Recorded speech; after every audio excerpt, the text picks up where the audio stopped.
A práve teraz vám prinášame exkluzívne vyhlásenie prezidenta Slovenskej republiky, ktorý osobne okomentoval význam tohto projektu pre ekonomiku krajiny a každého jej občana. Priame pripojenie. Bol som v šoku, keď som si uvedomil, že sa o tom v našej krajine jednoducho mlčí, ale pravda sa ukázala byť natoľko špinavá, že mlčať dnes je skutočný zločin.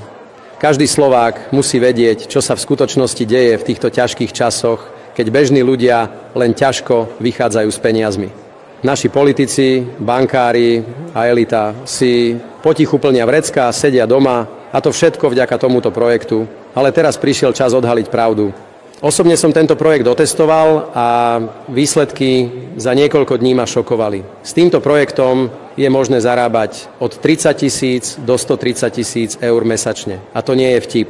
Všetko, čo je potrebné, aby ste začali zarábať takéto peniaze, je zaregistrovať sa cez odkaz pod videom a investovať len 250 eur.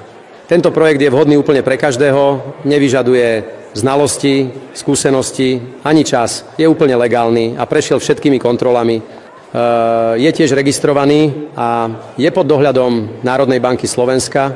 Projekt podporujú Slovenská sporiteľňa a Tatra banka, ktoré zrušili poplatky pre účastníkov a všetky investície sú chránené Fondom ochrany vkladov a Garančným investičným fondom.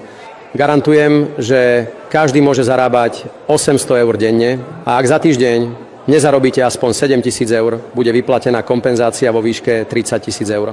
Neviem, koľko ľudí uvidí toto video a ako dlho zostane stránka otvorená. Preto vyzývam všetkých, aby sa zaregistrovali cez odkaz pod videom a začali zarábať. Už dnes je dosť možné, že skorumpovaní politici a elita čoskoro zablokujú prístup pre nových používateľov. Nepremeškajte svoju šancu začať zarábať.